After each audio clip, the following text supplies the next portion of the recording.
অস্থিরতা আর খুঁড়িয়ে খুঁড়িয়ে আরো একটি বছর পার করলো দেশের দুই পুঁজিবাজার।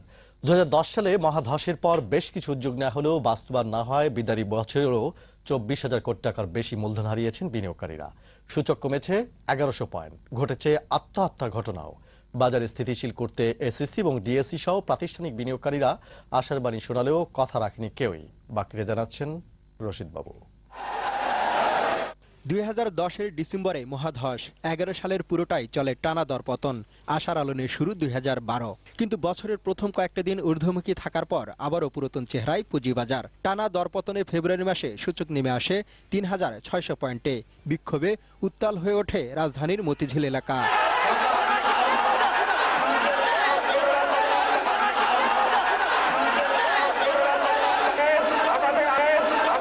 মূলধন হারিয়ে আত্মহত্যার ঘটনাও ঘটে।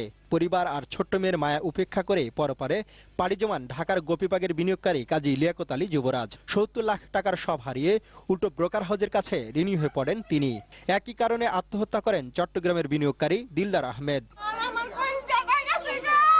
টালমাটাল বাজার আরো অস্থির হয়ে ওঠে সরকারি কর্মকর্তা কর্মচারীদের বিনিয়োগ বন্ধের সরকারি নির্দেশনায়, যদিও পরে তা প্রত্যাহার করা হয়। ওই ঘটনায় লেনদেন বন্ধ থাকে দেশের দুই পুঁজিবাজারে। বন্ধ থাকবে আনটিল এই সিডিবিএল এর এই সাময়িক সমস্যাটা সমাধান না হওয়া পর্যন্ত।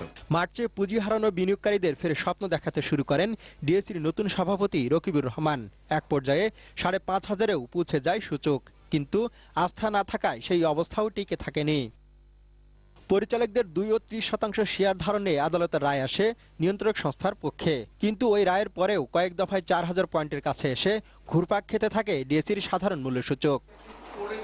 জুনে শেয়ার বাজারকে দুষ্ট বাজার হিসেবে অভিহিত করায় কঠোর সমালোচনার মুখে পড়েন অর্থমন্ত্রী।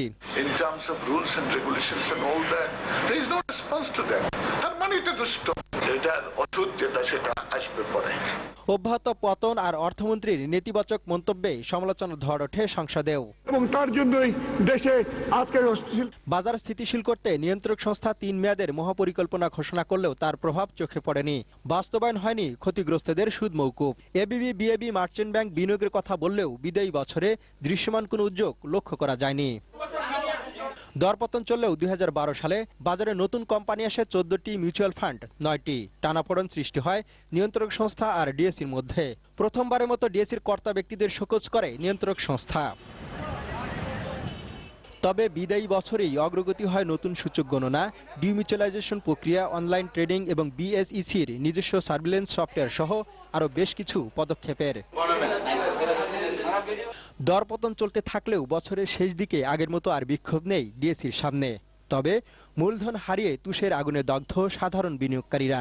তাই সবকিছু হারানোর পরও নতুন বছরে ভাগ্য সুপ্রসন্ন হবে সে আশাতেই বুক বেঁধে আছেন 25 লাখ বিনিয়োগকারী।